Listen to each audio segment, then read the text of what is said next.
त्रिदलं त्रिगुणाकारं त्रिनेत्रं च त्रिधायुधं त्रिजन्म पापसंहारम् एकबिल्वं शिवार्पणम् त्रिशाकै बिल्वपत्रैश्च अच्छिदै कोमलै शुभै तव पूजां करिष्यामि एकबिल्वं शिवार्पणम् कोटिकन्या महादानं तिलपर्वतकोटयः काञ्चनं क्षीरदानेन एकबिल्वं शिवार्पणम् काशीक्षेत्रनिवासं च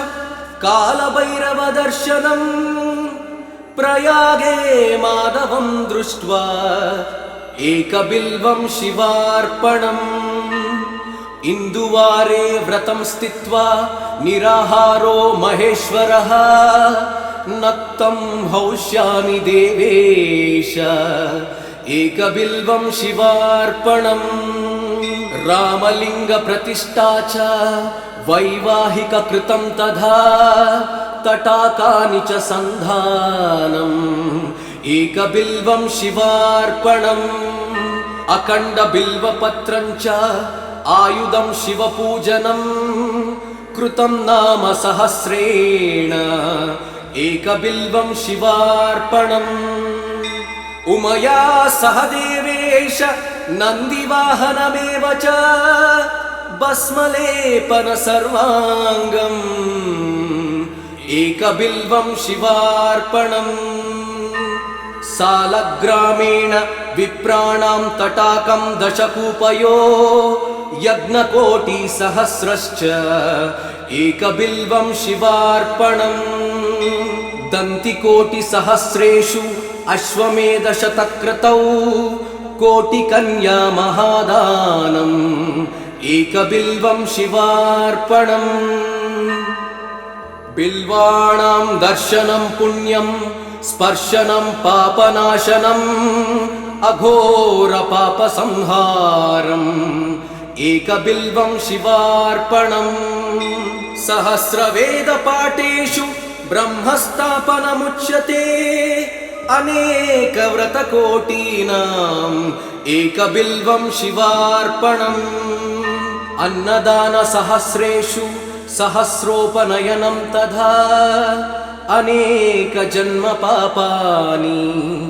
एकबिल्वं शिवार्पणम्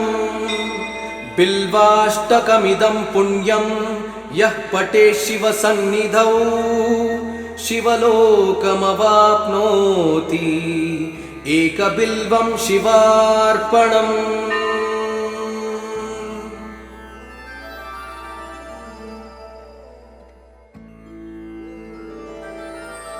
त्रिदलं त्रिगुणाकारं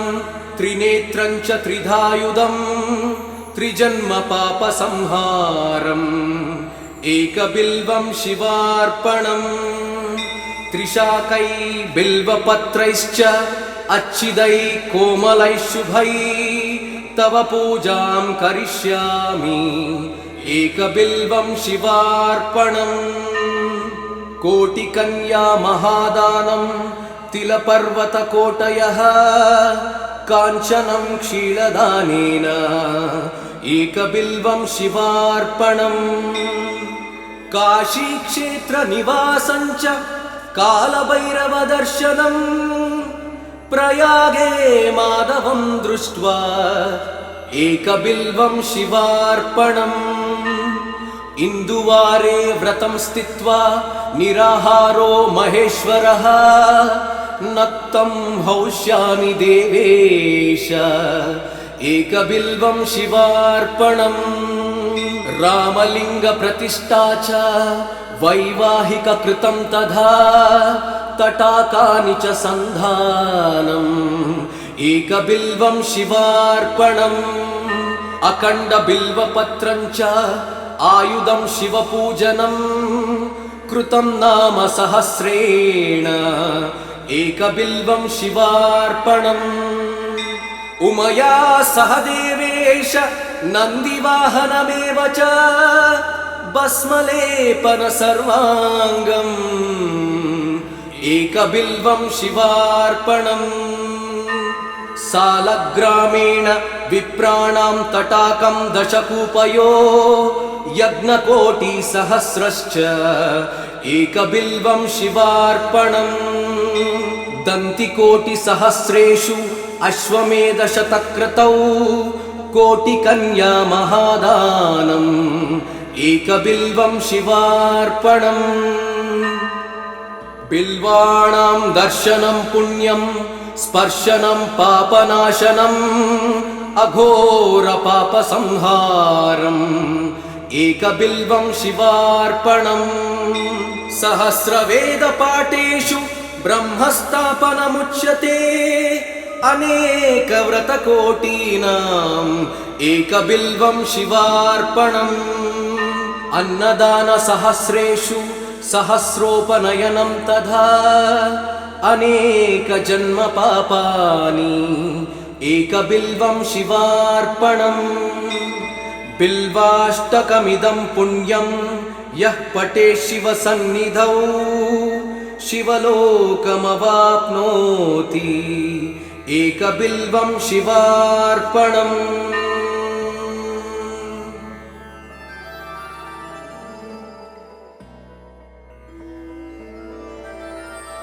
त्रिदलं त्रिगुणाकारं त्रिनेत्रं च त्रिधायुधं त्रिजन्मपापसंहारम् एकबिल्वं शिवार्पणम् त्रिशाकै बिल्वपत्रैश्च अच्छिदैः कोमलैः शुभैः तव पूजां करिष्यामि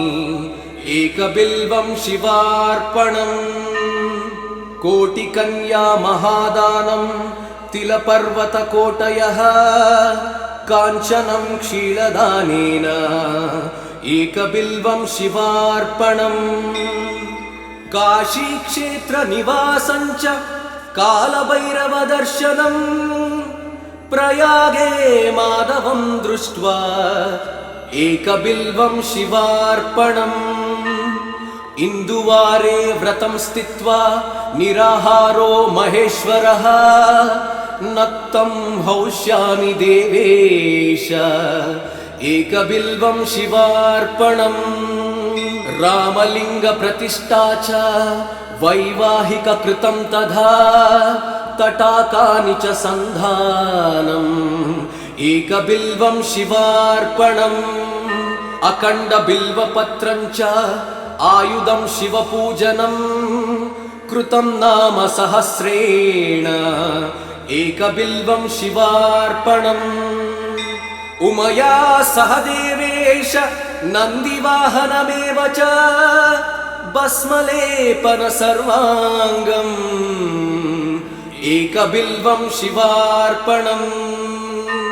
सालग्रामेण विप्राणां तटाकं दशकूपयो यज्ञकोटिसहस्रश्च एकबिल्वं शिवार्पणम् दन्तिकोटिसहस्रेषु अश्वमेधशतक्रतौ कोटिकन्या महादानम् एकबिल्वं शिवार्पणम् बिल्वाणां दर्शनं पुण्यं स्पर्शनं पापनाशनम् अघोरपापसंहारम् एकबिल्वं शिवार्पणम् सहस्रवेदपाठेषु ब्रह्मस्थापनमुच्यते अनेकव्रतकोटीनाम् एकबिल्वं शिवार्पणम् अन्नदानसहस्रेषु सहस्रोपनयनं तथा अनेकजन्मपापानि एकबिल्वं शिवार्पणम् बिल्वाष्टकमिदं पुण्यं यः पठेत् शिवसन्निधौ शिवलोकमवाप्नोति एकबिल्वं शिवार्पणम्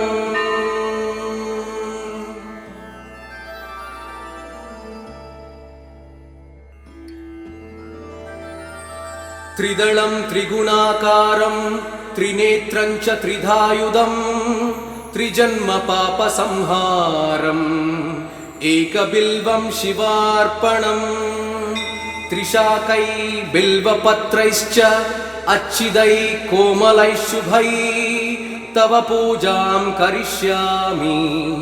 एकबिल्वं शिवार्पणम् कोटिकन्या महादानं तिलपर्वतकोटयः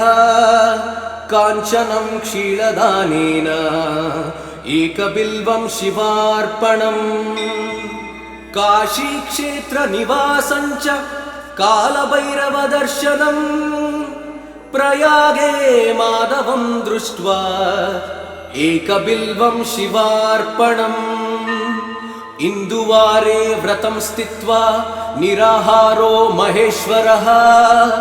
नक्तं हौष्यामि देवेश एकबिल्वं शिवार्पणम्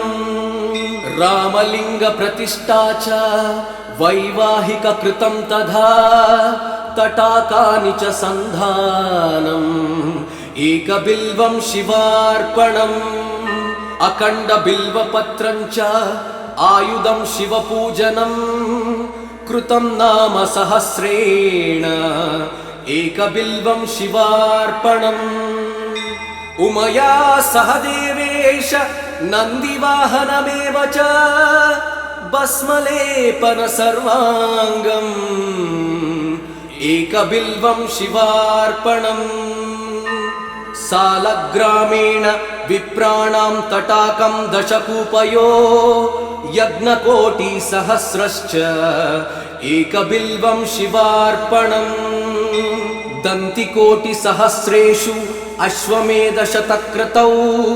कोटिकन्या महादानम् एकबिल्वं शिवार्पणम् बिल्वाणां दर्शनं पुण्यं स्पर्शनं पापनाशनम् अघोरपापसंहारम् एकबिल्वं शिवार्पणम् सहस्रवेदपाठेषु ब्रह्मस्थापनमुच्यते अनेकव्रतकोटीनाम् एकबिल्वं शिवार्पणम् अन्नदानसहस्रेषु सहस्रोपनयनं तथा अनेकजन्मपापानि एकबिल्वं शिवार्पणम् बिल्वाष्टकमिदं पुण्यं यः पठेत् शिवसन्निधौ शिवलोकमवाप्नोति एकबिल्वं शिवार्पणम्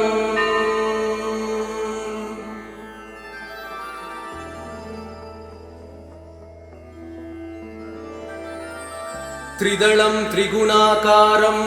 त्रिनेत्रं च त्रिधायुधं त्रिजन्मपापसंहारम् एकबिल्वं शिवार्पणम् त्रिशाकै बिल्वपत्रैश्च अच्छिदै कोमलै शुभै तव पूजां करिष्यामि एकबिल्वं शिवार्पणम् कोटिकन्या महादानं तिलपर्वतकोटयः काञ्चनं क्षीरदानेन एकबिल्वं शिवार्पणम् काशीक्षेत्रनिवासं च कालभैरवदर्शनम् प्रयागे माधवं दृष्ट्वा एकबिल्वं शिवार्पणम् इन्दुवारे व्रतं स्थित्वा निराहारो महेश्वरः नक्तं हौष्यामि देवेश एकबिल्वं शिवार्पणम् रामलिङ्गप्रतिष्ठा च वैवाहिककृतं तथा तटाकानि च सन्धानम् एकबिल्वं शिवार्पणम् अखण्डबिल्वपत्रं च आयुधं शिवपूजनं कृतं नाम सहस्रेण एकबिल्वं शिवार्पणम् उमया सह देवेश नन्दिवाहनमेव च भस्मलेपन सर्वाङ्गम् एकबिल्वं शिवार्पणम् सालग्रामेण विप्राणां तटाकं दशकूपयो यज्ञकोटिसहस्रश्च एकबिल्वं शिवार्पणम् दन्तिकोटिसहस्रेषु अश्वमेधशतक्रतौ कोटिकन्या महादानम् एकबिल्वं शिवार्पणम् बिल्वाणां दर्शनं पुण्यं स्पर्शनं पापनाशनम् अघोरपापसंहारम् एकबिल्वं शिवार्पणम् सहस्रवेदपाठेषु ब्रह्मस्थापनमुच्यते अनेकव्रतकोटीनाम् एकबिल्वं शिवार्पणम् अन्नदानसहस्रेषु सहस्रोपनयनं तथा अनेकजन्मपापानि एकबिल्वं शिवार्पणम् बिल्वाष्टकमिदं पुण्यं यः पठेत् शिवसन्निधौ शिवलोकमवाप्नोति एकबिल्वं शिवार्पणम्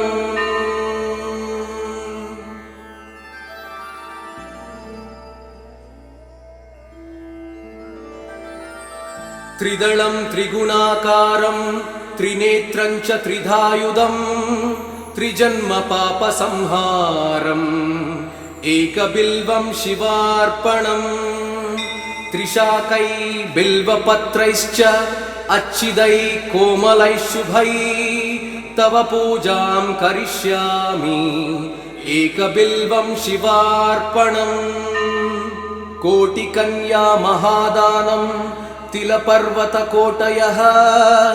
काञ्चनं क्षीरदानेन एकबिल्वं शिवार्पणम् काशीक्षेत्रनिवासं च कालभैरवदर्शनम् प्रयागे माधवं दृष्ट्वा एकबिल्वं शिवार्पणम् इन्दुवारे व्रतं स्थित्वा निराहारो महेश्वरः नक्तं हौष्यामि देवेश एकबिल्वं शिवार्पणम् रामलिङ्गप्रतिष्ठा च वैवाहिककृतं तथा तटाकानि च सन्धानम् एकबिल्वं शिवार्पणम् अखण्डबिल्वपत्रं च आयुधं शिवपूजनम् कृतं नाम सहस्रेण एकबिल्वं शिवार्पणम् उमया सह देवेश नन्दिवाहनमेव च भस्मलेपन सर्वाङ्गम् एकबिल्वं शिवार्पणम् सालग्रामेण विप्राणां तटाकं दशकूपयो यज्ञकोटिसहस्रश्च एकबिल्वं शिवार्पणम् दन्तिकोटिसहस्रेषु अश्वमेधशतक्रतौ कोटिकन्या महादानम् एकबिल्वं शिवार्पणम् बिल्वाणां दर्शनं पुण्यं स्पर्शनं पापनाशनम् अघोरपापसंहारम् एकबिल्वं शिवार्पणम् सहस्रवेदपाठेषु ब्रह्मस्थापनमुच्यते अनेकव्रतकोटीनाम् एकबिल्वं शिवार्पणम् अन्नदानसहस्रेषु सहस्रोपनयनं तथा अनेकजन्मपापानि एकबिल्वं शिवार्पणम् बिल्वाष्टकमिदं पुण्यं यः पठेत् शिवसन्निधौ शिवलोकमवाप्नोति एकबिल्वं शिवार्पणम्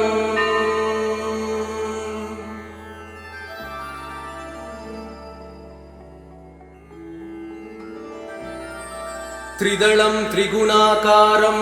त्रिनेत्रं च त्रिधायुधं त्रिजन्मपापसंहारम् एकबिल्वं शिवार्पणम्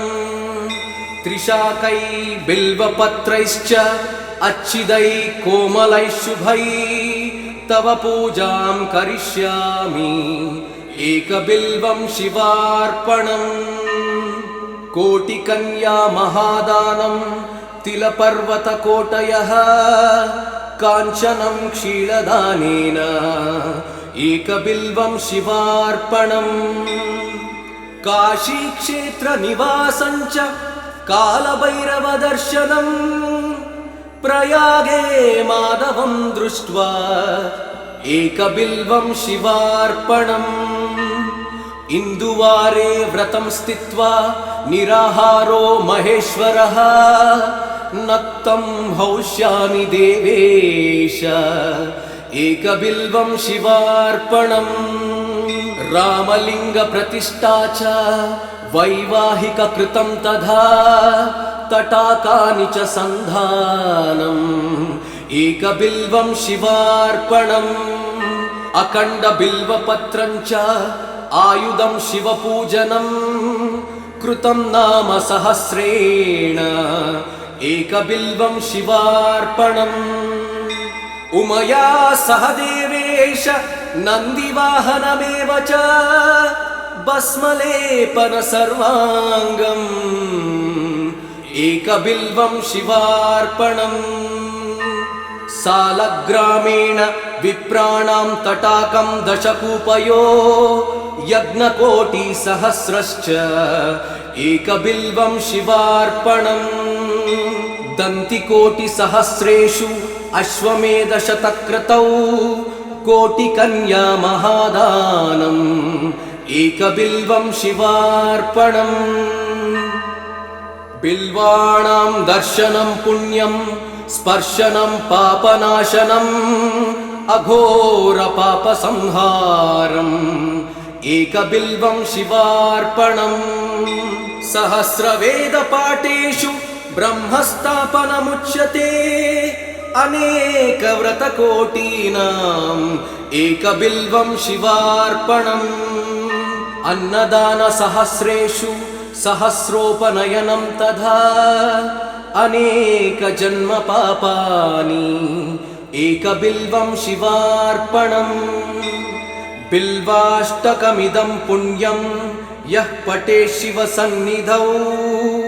शिवलोकमवाप्नोति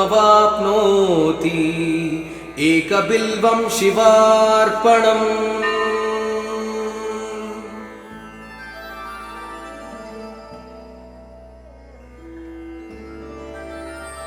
त्रिदलं त्रिगुणाकारं त्रिनेत्रं च त्रिधायुधम् त्रिजन्मपापसंहारम् एकबिल्वं शिवार्पणम् त्रिशाकै बिल्वपत्रैश्च अच्छिदैः कोमलैः शुभैः तव पूजां करिष्यामि एकबिल्वं शिवार्पणम् कोटिकन्या महादानं तिलपर्वतकोटयः काञ्चनं क्षीरदानेन एकबिल्वं शिवार्पणम् काशीक्षेत्रनिवासं च कालभैरवदर्शनम् प्रयागे माधवं दृष्ट्वा एकबिल्वं शिवार्पणम् इन्दुवारे व्रतं स्थित्वा निराहारो महेश्वरः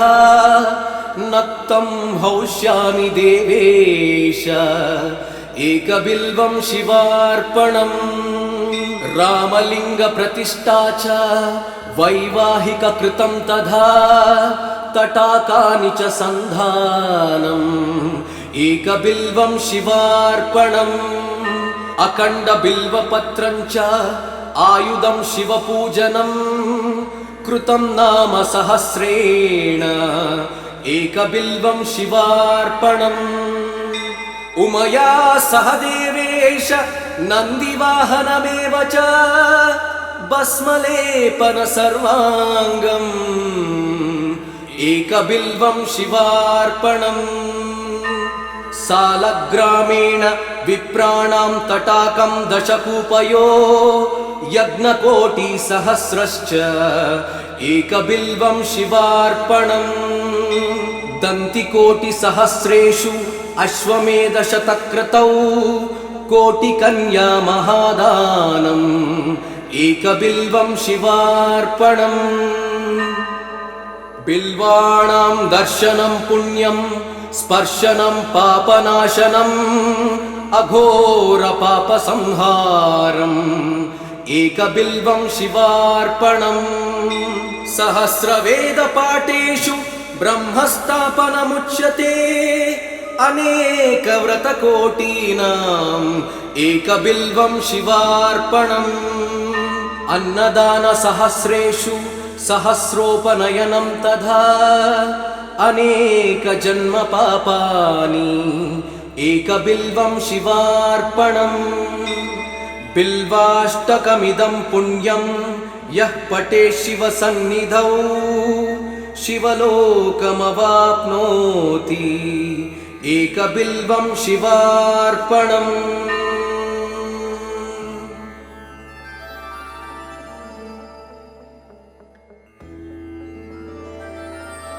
त्रिदलं त्रिगुणाकारं त्रिनेत्रं च त्रिधायुधं त्रिजन्मपापसंहारम् एकबिल्वं शिवार्पणम्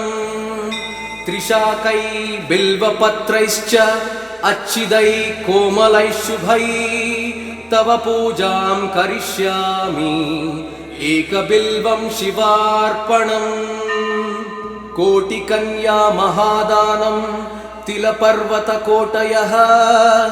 काञ्चनं क्षीरदानेन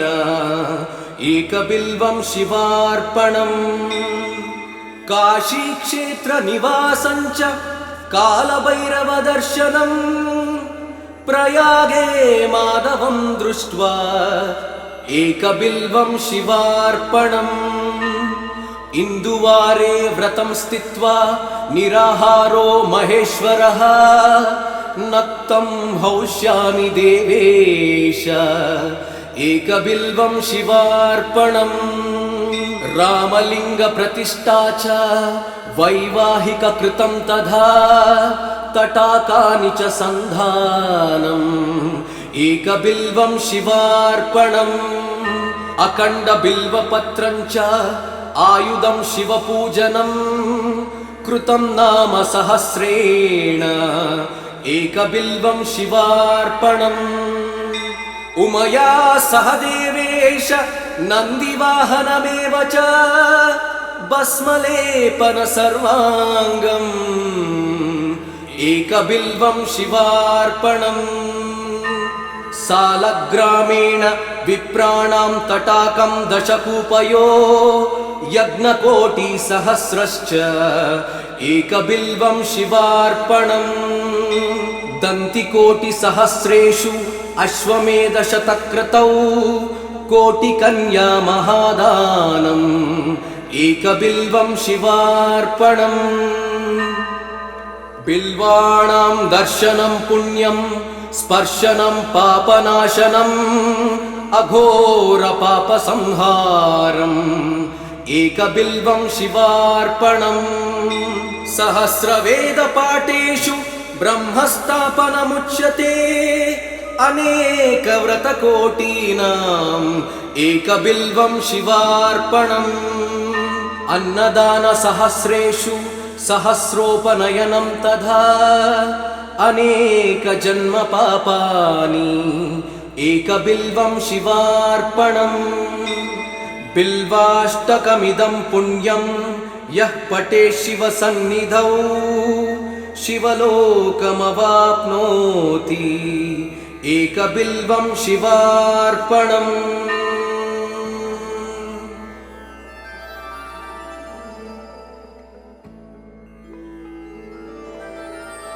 त्रिदलं त्रिगुणाकारं त्रिनेत्रं च त्रिधायुधं त्रिजन्मपापसंहारम् एकबिल्वं शिवार्पणम् त्रिशाकै बिल्वपत्रैश्च अच्छिदै कोमलैः शुभै तव पूजां करिष्यामि एकबिल्वं शिवार्पणम् कोटिकन्या महादानं तिलपर्वतकोटयः काञ्चनं क्षीरदानेन एकबिल्वं शिवार्पणम् काशीक्षेत्रनिवासं च कालभैरवदर्शनम् प्रयागे माधवं दृष्ट्वा एकबिल्वं शिवार्पणम् इन्दुवारे व्रतं स्थित्वा निराहारो महेश्वरः नक्तं हौष्यामि देवेश एकबिल्वं शिवार्पणम् रामलिङ्गप्रतिष्ठा च वैवाहिककृतं तथा तटाकानि च सन्धानम् एकबिल्वं शिवार्पणम् अखण्डबिल्वपत्रं च आयुधं शिवपूजनम् कृतं नाम सहस्रेण एकबिल्वं शिवार्पणम् उमया सह देवेश नन्दिवाहनमेव च भस्मलेपन सर्वाङ्गम् एकबिल्वं शिवार्पणम् सालग्रामेण विप्राणां तटाकं दशकूपयो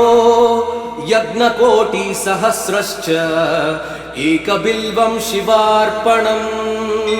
दन्तिकोटिसहस्रेषु अश्वमेधशतक्रतौ कोटिकन्या महादानम् एकबिल्वं शिवार्पणम् बिल्वाणां दर्शनं पुण्यं स्पर्शनं पापनाशनम् अघोरपापसंहारम् एकबिल्वं शिवार्पणम् सहस्रवेदपाठेषु ब्रह्मस्थापनमुच्यते अनेकव्रतकोटीनाम् एकबिल्वं शिवार्पणम् अन्नदानसहस्रेषु सहस्रोपनयनं तथा अनेकजन्मपापानि एकबिल्वं शिवार्पणम् बिल्वाष्टकमिदं पुण्यं यः पठेत् शिवसन्निधौ शिवलोकमवाप्नोति एकबिल्वं शिवार्पणम्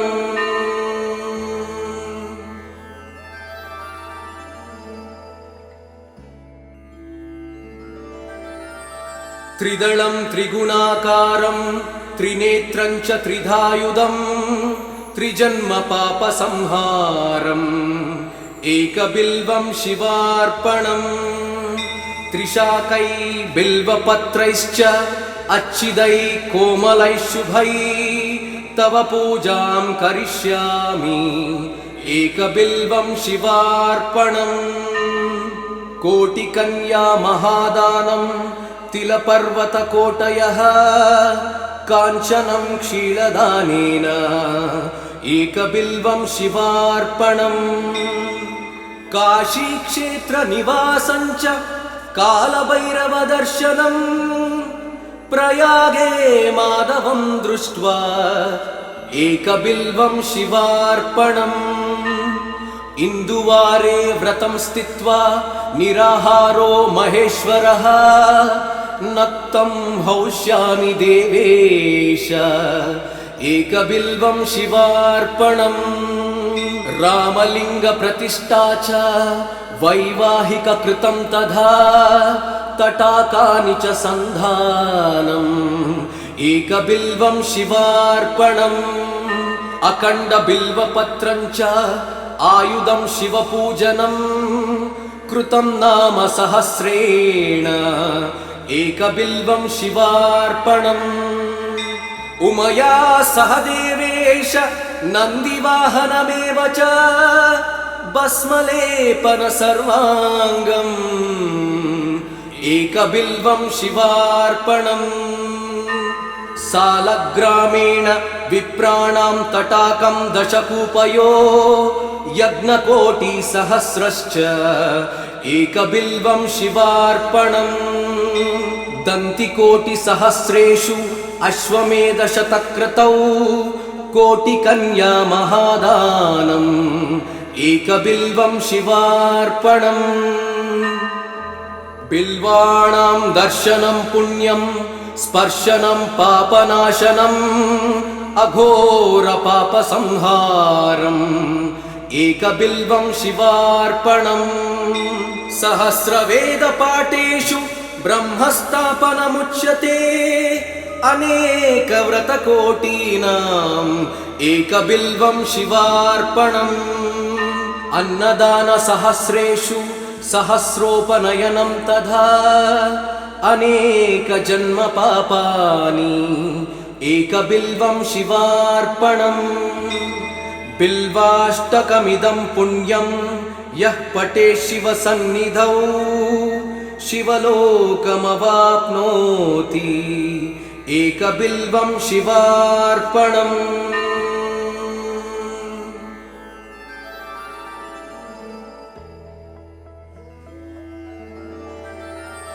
त्रिदलं त्रिगुणाकारं त्रिनेत्रं च त्रिधायुधं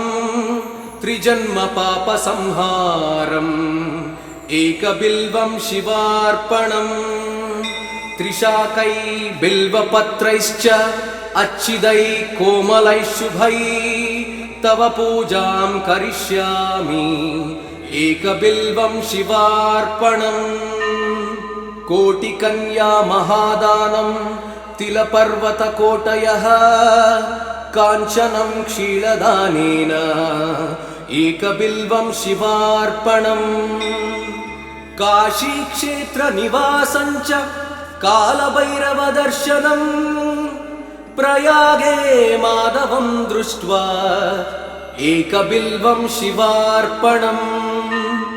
इन्दुवारे व्रतं स्थित्वा निराहारो महेश्वरः नक्तं हौष्यामि देवेश एकबिल्वं शिवार्पणम् रामलिङ्गप्रतिष्ठा च वैवाहिककृतं तथा तटाकानि च सन्धानम् एकबिल्वं शिवार्पणम् अखण्डबिल्वपत्रं च आयुधं शिवपूजनं कृतं नाम सहस्रेण एकबिल्वं शिवार्पणम् उमया सह देवेश नन्दिवाहनमेव च भस्मलेपन सर्वाङ्गम् एकबिल्वं शिवार्पणम् सालग्रामेण विप्राणां तटाकं दशकूपयो यज्ञकोटिसहस्रश्च एकबिल्वं शिवार्पणम् दन्तिकोटिसहस्रेषु अश्वमेधशतक्रतौ कोटिकन्या महादानम् एकबिल्वं शिवार्पणम् बिल्वाणां दर्शनं पुण्यं स्पर्शनं पापनाशनम् अघोरपापसंहारम् एकबिल्वं शिवार्पणम् सहस्रवेदपाठेषु ब्रह्मस्थापनमुच्यते अनेकव्रतकोटीनाम् एकबिल्वं शिवार्पणम् अन्नदानसहस्रेषु सहस्रोपनयनं तथा अनेकजन्मपापानि एकबिल्वं शिवार्पणम् बिल्वाष्टकमिदं पुण्यं यः पठेत् शिवसन्निधौ शिवलोकमवाप्नोति एकबिल्वं शिवार्पणम्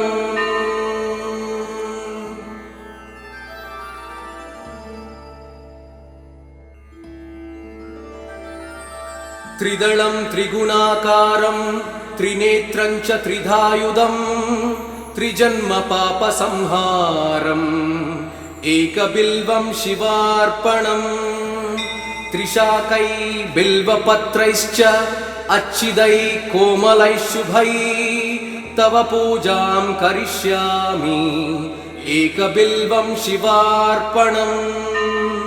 कोटिकन्या महादानं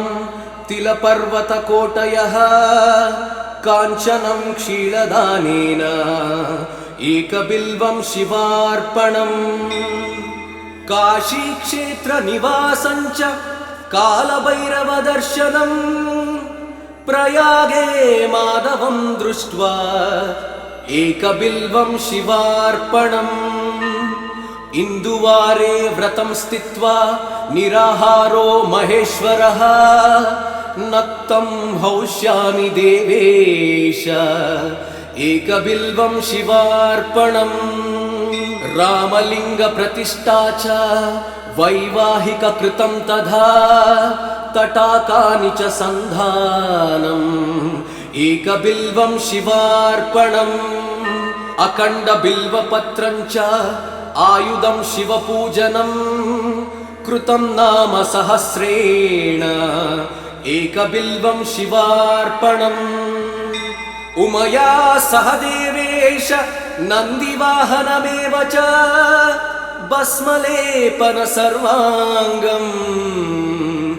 एकबिल्वं शिवार्पणम्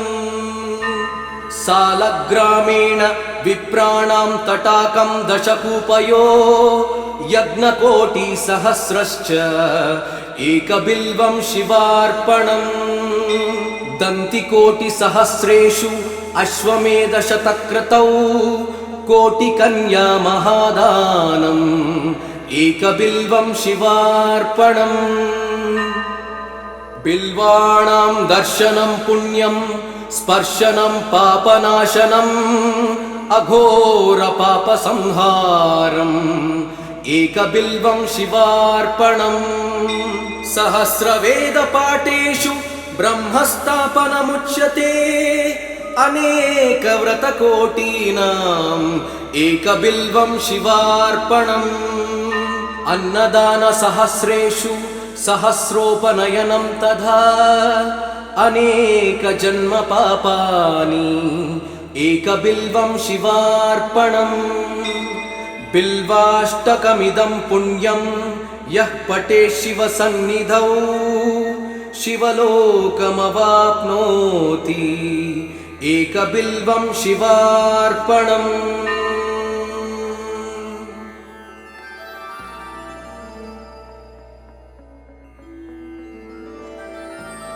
त्रिदलं त्रिगुणाकारं त्रिनेत्रं च त्रिधायुधं त्रिजन्मपापसंहारम्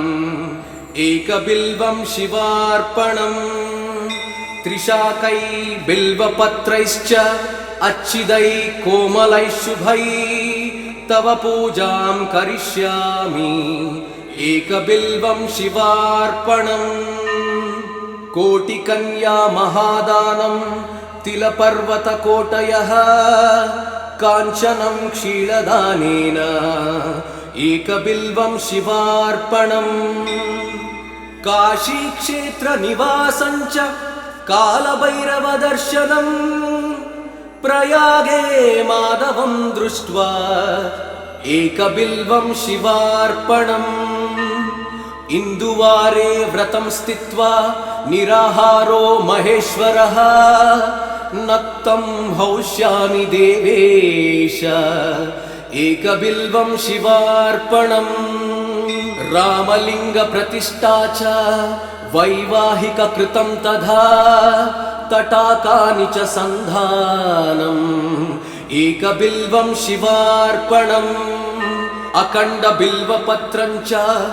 आयुधं शिवपूजनम् कृतं नाम सहस्रेण एकबिल्वं शिवार्पणम् उमया सह देवेश नन्दिवाहनमेव च भस्मलेपन सर्वाङ्गम् एकबिल्वं शिवार्पणम् सालग्रामेण विप्राणां तटाकं दशकूपयो यज्ञकोटिसहस्रश्च एकबिल्वं शिवार्पणम् दन्तिकोटिसहस्रेषु अश्वमेधशतक्रतौ कोटिकन्या महादानम् एकबिल्वं शिवार्पणम् बिल्वाणां दर्शनं पुण्यं स्पर्शनं पापनाशनम् अघोरपापसंहारम् एकबिल्वं शिवार्पणम् सहस्रवेदपाठेषु ब्रह्मस्थापनमुच्यते अनेकव्रतकोटीनाम् एकबिल्वं शिवार्पणम् अन्नदानसहस्रेषु सहस्रोपनयनं तथा अनेकजन्मपापानि एकबिल्वं शिवार्पणम् बिल्वाष्टकमिदं पुण्यं यः पठेत् शिवसन्निधौ शिवलोकमवाप्नोति एकबिल्वं शिवार्पणम्।